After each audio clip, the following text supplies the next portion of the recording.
Sampurasun, sumangga cares jakarana bagian anu salajengna, wilujeng Bandung dukin kareksena.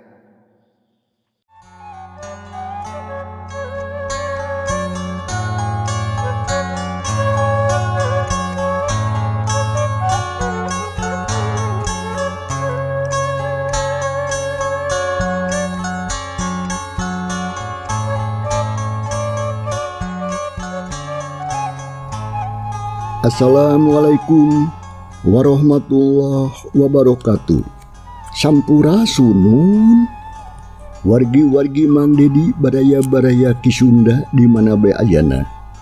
Alhamdulillah ayeuna urang sadayana utabena nu ngagaduhan hanca carita jakarana karangan Amburos. Baris dipedar ku Mang Dedi ayeuna bagian anu ka-54na. Sakumaha nu kantos dipaju dina bagian anu ka-53. Pedaran Mang Dedi kasapih wanci dina mangsana bedarkeun kaayaan alam beurang di lembur Cimanuk. Khususna atuh kana perlampahan Nyimayang nu dibarengan ku Jang Jakarana. Deuk kamarana atuh maranehna. Langkung paos nama mangga urang sami-sami blandungan ku sadayana namun kada hilap like, subscribe, komen jeung loncengna ditoel nya. Atuh nuhun kumarugi perhatosan mangga urang Bandungan caritana.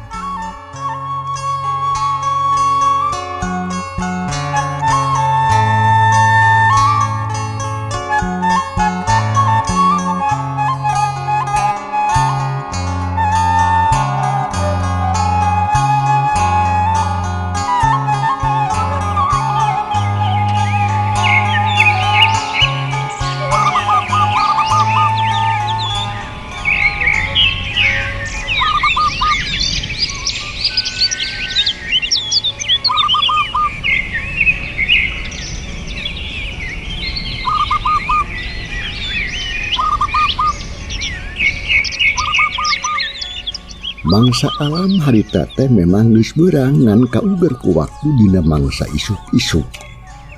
Nyatana kurang lebih jam 8 isuk atau lebih beurang.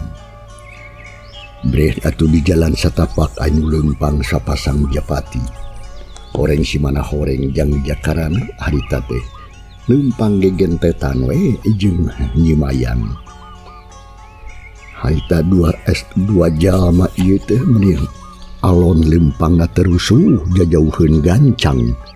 Kitu we lempangna teh sahayuna bari jeung ngobrol di setengahna perjalanan. Beuki lila Jakarana jeung Nyimayang teh harita lumampah teu oleh selireret we jiga nu seueur pentang asmara dahana cinta. Jakarana jeung Nyimayang terus harita kene oge ninggalkeun imah pak tua kampung di tengah jalan betkukuk atuh panggih jeung anak buah anu sejena di kailayan daso anu peuting tadi babarengan muda garong teh. Terus atuh pada nanya di jalan teh pating solongkrong ngajak sasalaman nya sanggeus kitu mah atuh terus Jakarana jeung Nyimayang teh kencis we arah lindit bade dijajabkeun ku paneuteuk urang lembur Cimanuk. Nepikeun ka awakna teh teka ciri ngiles kateureuy ku pengkolan. Tunda kaayaan lembur Cimanuk ayeuna urang tuturkeun sapasang japati ieu. Beuki lila Jakarana jeung Nyimayang teh beuki anggang ninggalkeun lembur Cimanuk.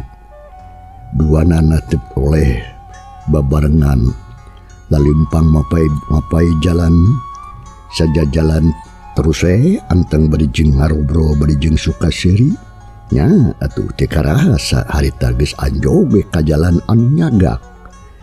Reg atuh harita Jakarana ngeureun nya kitu deui Nyimayang sugan teh harek naon atuh duanana areureun dirinya sakadapan masih dipelong we. Nyai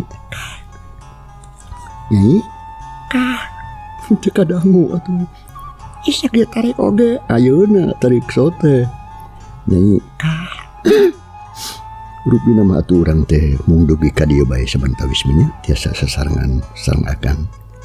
Margi tujuan urang duaan teh sami nanging mugia bae insyaallah engke kapayuna mudah-mudahan urang diparengkeun ku Pangeran tiasa ditepang dangkeun deui.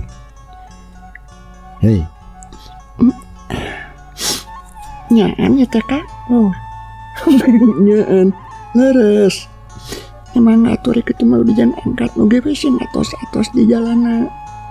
Je Nyimayang jempe berijeng terus luk tungkul teu wani neuteup kana beungit jakarana. Sok sanajan dina hate mah duh hayang loba ngomong meureun. Tapi edas Nyimayang teu wasa da puguh loba ka era maklum awewe. Hatu nuhun nyai nya. Sami-sami mugi nyai oge atuh kada sing atos-atosnya. Kang. Nyimayang harita arek ngomong kelakah ngahuleng tapi teu kebat ngan ukur kitu teu jelas jiga adu kuku. Aya naon nyai sok atuh bade nyarios naon? Dia terus nah urang kapayuna kinten-kinten Kang bakal tiasa penak deui atanapi. Lain sorry. Iya masuk naon teh. Ya insya Allah pan ku akang terus diduniknakeun tadi ka nyai. Mudah-mudahan urang panjang iswat tiasa tepang deui, urang bakal tiasa penak deui. Pami dikersakeun ku Gusti Allah pan kitu. Nah kumaha kitu nyai teh atuh? Hoyong penak deui sareng akang atanapi Kan tenana. Oh. Aduh bro, tong ngiwit atuh bisa anu ngaliwat ke era tuh. Kang. Naon itu? Abdi teh hoyong penak deui makan tenak kadenya Kang. Kade naon? Kade naon maksudnya itu sok? Semun kade tong hilap. Kasa. Lumayan harita. Pajar gentek ka cenah tepi kahartieun. Bari jeung beungeut man neuteub antep kajang jaka anu kaparangan sarua deh keur neuteub ka manehna. Nyatu puguh we duanana. Ini kan rungkun tibrek ngon. Ngan anu jelas mah sirah dua ngajari hiji liwat dulunya. Kasubri para wargi. Kaayaan nemur Cimanuk ayeuna geus aman deui. Biasa-biasa kawasasari. Nyimayang jeung jakarana harita geus pamitan geus jauh pisan. Teundeun heula eta tangtu kahareup kasamper deui beureunan. Ayeuna urang kocapkeun kaayaan. Nyatana kasijuha sabatur-batur. Kumaha nasibna maranehna? Kasubri para wargi ngalikan deui ka tukang dina mangsa alam peuting harita si juha sabatur-batur kabur najan awak raripuh oge. Anu harita teh keur pating bretek lalumpatan ninggalkeun lembur Cimanuk jeung mamanggul awak si Obed deui anu keur tatu. Bekelila teh beuki anggang lumpatna sora dampa suku anu pating kerebig jeung sora napas anu ngahegap kadenge patembalan. Jelung kurbas luncatan kanu bala. Antukna gok anjog ka hiji tegalan. Anu jauh kaditu ka dieu. Reg si juha atuh eureun kitu deui si keling jeung si dodeng. Areureun bari jeung napas ngahegak bakat ku capek meureun. Si juha atuh nurunkeun awak si Obed. Anu tita tadi dipapanggul. Teu kadenge sora-sorana asan si Obed teh. Goledag digolerkeun hareupeun. Berak atuh si juha diuk ngabebeutkeun maneh. Sukuna atuh hadang ngalungsar bari jeung matana buriabeun celik bakatku capek beureunan. Sial urang teh euy, penting emang yo. Si juha maksakeun ngomong ka baturna bari jeung napas ngahegap. Ari angin mah atuh harita teh ngahiliwe rek kawantu peuting dicamewek tiis ngan edas. Najan angin tiis oge ngesang mah tetep we dadu lumpatan beri manggul jelema komo si juha mah ripuh pisan. Sabut keur kitu pok si keling harita. Bener juha. Urang teh sia yo. Awak ruksak bari jeung teu bebonangan. Ya, ieu sakabe gara-gara mangkoluk sahulu edan tah si setan si juri si pokona mah kabeh we. Gara-gara si kunyuk tah. Aduh, Dengan Dewi ko ngaplek potong juga nama ya aduh.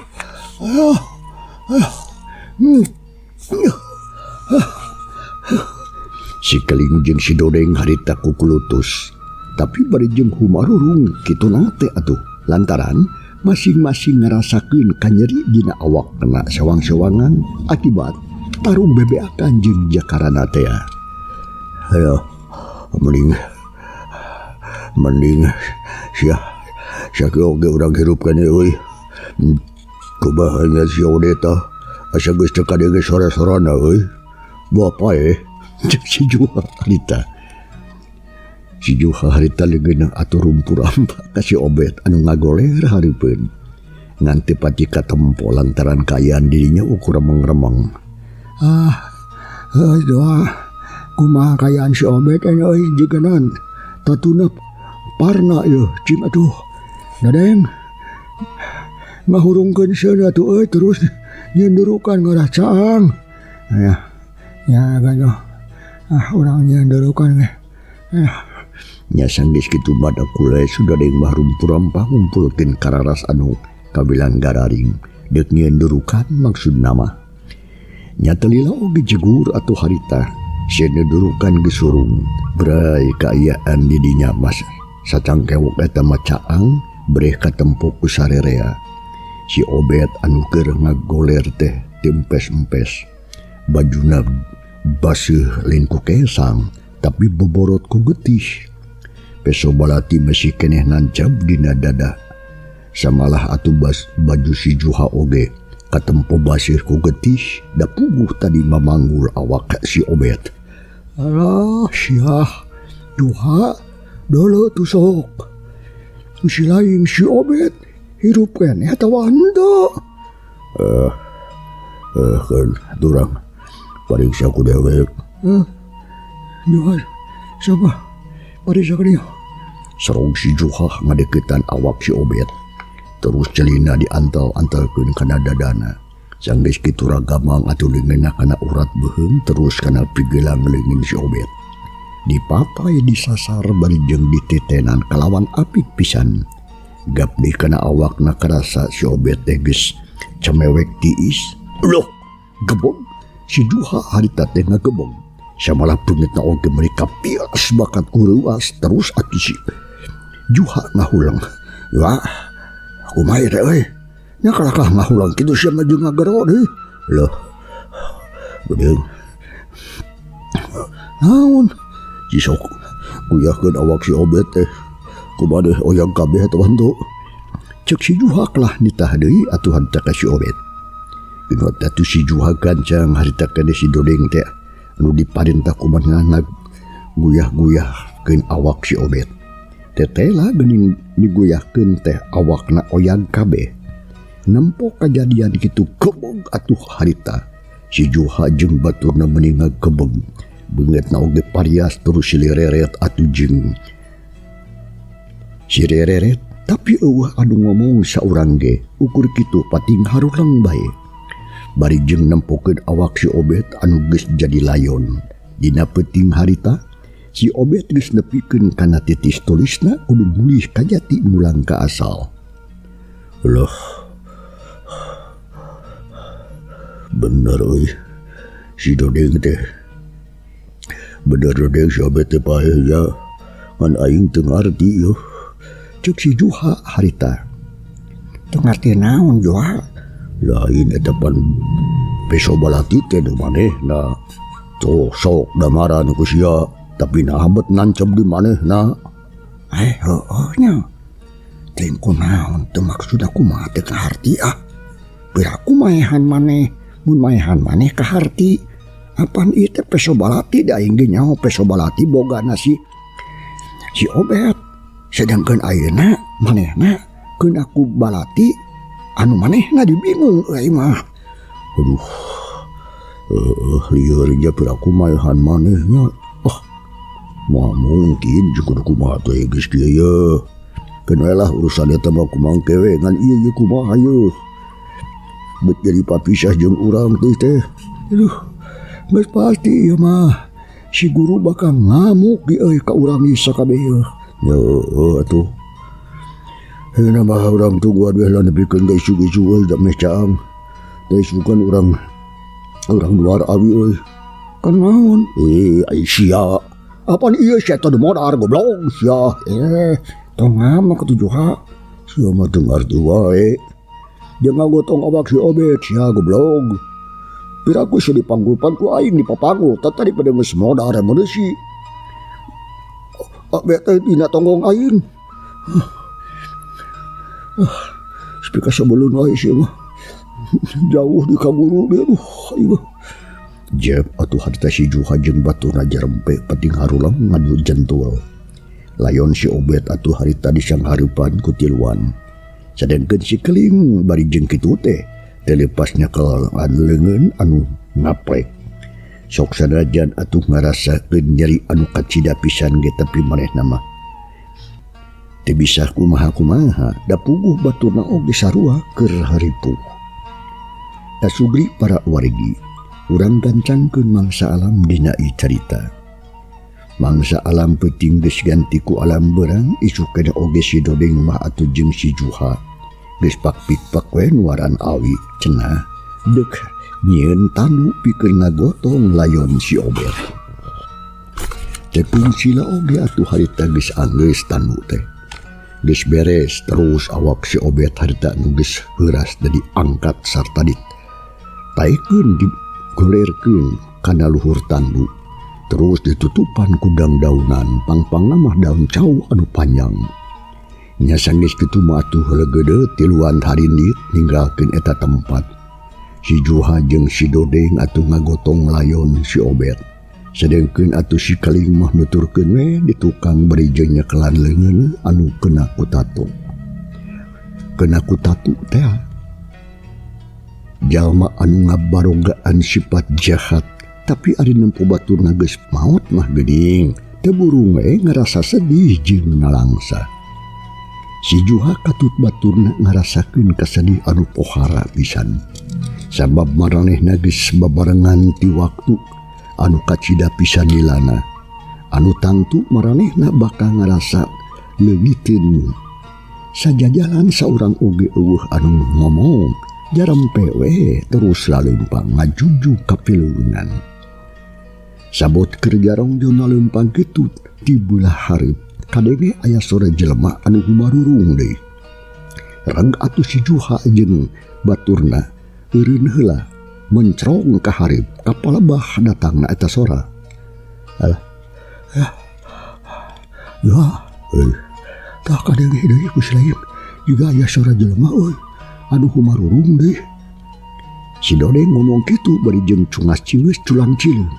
Heueuh kadenge ku aing oge tapi saha nya euy. Wah sia arwahna si Obet euy ngajung jurigan. Teu kenging kitu beuleuh didagor ku aing sajurig. Sia mah ngecaprak teh ka mana wae sia. Bari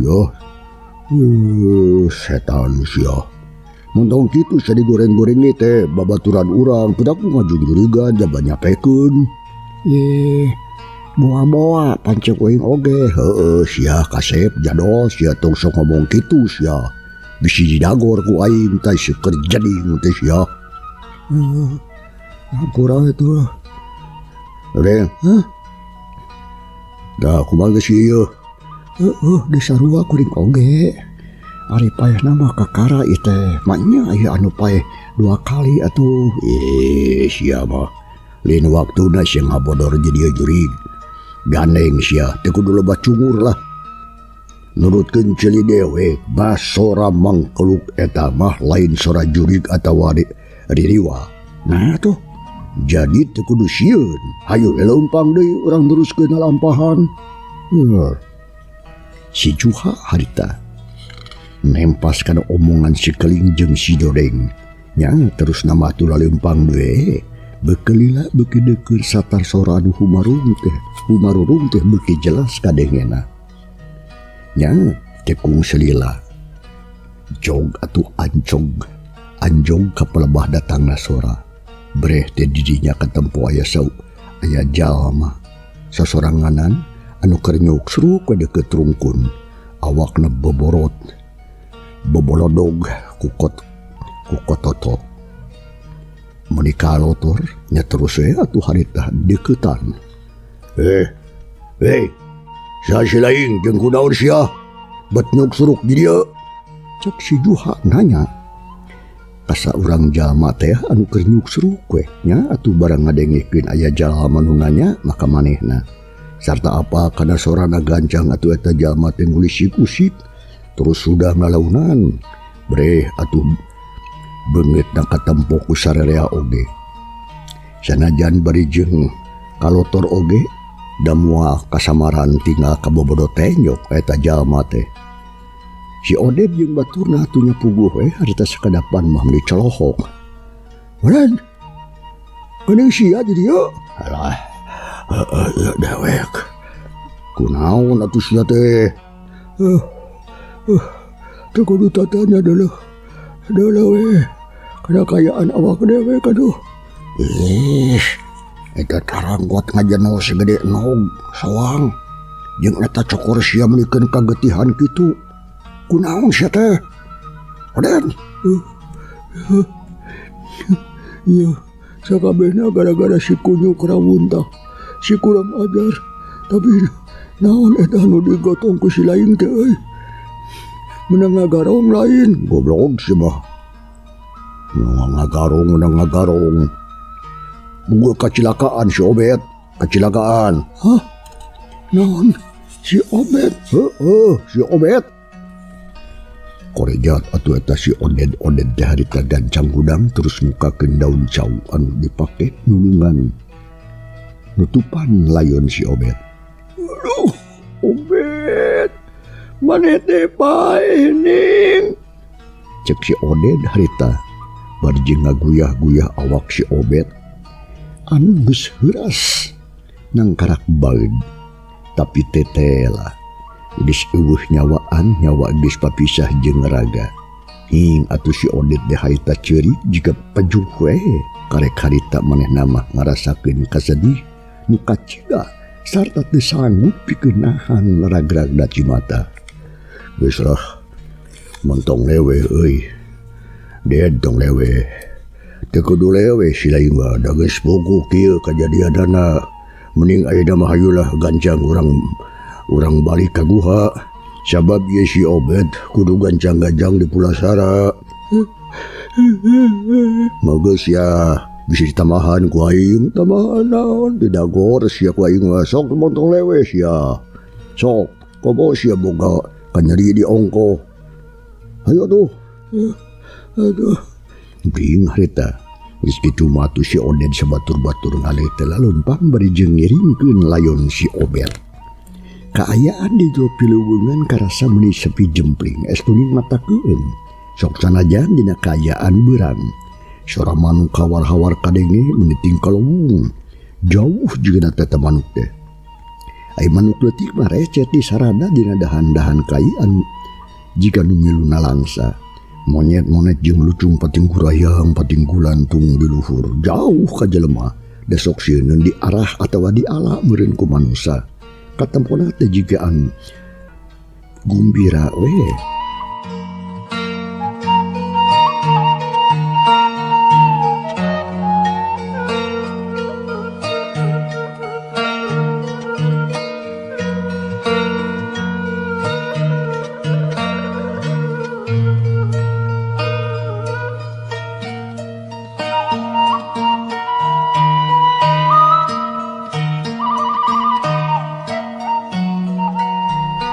Kasubri para wargi gancangna ieu carita jauh aya paribasa jauh teu burung cunuk anggang teu burung datang.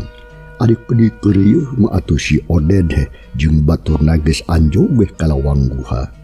Reg atuh harita sarerea oge areureun bari jeung ngecageun eta tandu nu dipake ngagotong layon si Obed.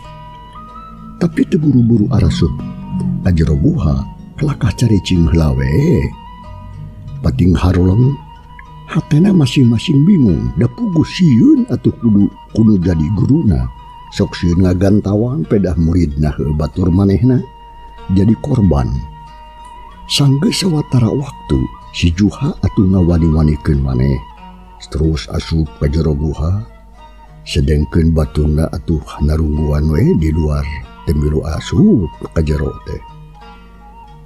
Kocapkeun anu aya di jero guha harita teh aya 3 urang jalma nu keur diuk ngariung bari jeung udud ngalepus. Horeng ka bener pisan Ki Badrowi, si Jupri jeung si Asdur. Anu tatuna harita geus calalager deui kawas sasari we lantaran geus diubarani ku guruna nyatana Mbah Badrowi teh. Nya barang lampo aya nu asup ka jero guha, ret atuh kabeh-kabeh ngareret meh bareng. Breh katempo si Juha teh keur ngajanteng nangtung dina sungut guha. Bari jeung tumungkul teu wani melongkan nu jadi guruna. Atuh puguh we Ki Badrowi teh nempo kitu mah jadi heran. Syamalah si Jupri atuh jeung si Asdur oge sarua ngerasa heran. Nya terus we tu harita keneh gancang harita bau. Badrowi nanya ka si Juha, "Hei, Juha, geuning geus datang ka mana batur sia anu sejenna? Jawab sia." Ceuk Mbah Badrowi. Mending ngorok sarana teh panon mencerong pinuh ku kaheran. Nya tadi bah kuring geus datang. Si Juha ngajawab teu pati jelas. Da puguh manehna ngarasa gugup sieun ku nu jadi guru. Nah, sia bejiga anu hamileung ditanya teh sia ngajawab teu puguh ka mana batur sia. Sing balik sia nyungur jeung aing basa dicabok sia ku aing. Ceuk Ki Badrowi. Panon melotot ka si Juha lantaran hatena jadi beuki ngarasa heran teu ngarti kana kalakuan si Juha harita. Nya atuh geus nempo guruna melotot kitu mah si Juha daek teu daek atuh narik napas heula anu panjang. Maksudna mah neuger-neugerkeun heula hatena. Terus atuh ngomong kelawan tatag sangkan kahartieun ku nu jadi guruna. "So, ka mana batur sia?" Kieu bah. Bener awas. Kuring sakabeh geus baralik. Tapi naon? Ayeuna batur-batur keur aya di luar Abah. Nah teu arasup kitu silaing-silaing teh. Balakang ngajerodog di luar. Ngan sia we sorangan nu asup. Sok we tingali we atuh ku Abah. Ka mana tingali? Keluar Abah. Aya naon di luar? Ngadenge omongan si Juha anu teu puguh kitu. Mbah Badrowi atuh harita meuni keheul. Tapi oge ngarasa heran jeung panasaran. Cung atuh maneh nangtung tina diukna terus ngagidig muru kana sungut guha. Sedengkeun atuh si Jupri masih Asdur jeung si Juha. Ni Ciprit we nuturkeun tukangeun si Abah.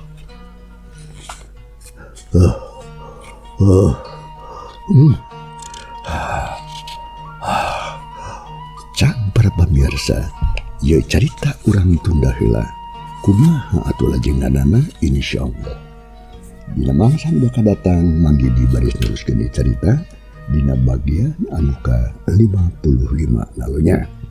Hatur nuhun lo kumarupi perhatosanana ujung kantun kasadayana. Wassalamualaikum warahmatullahi wabarakatuh.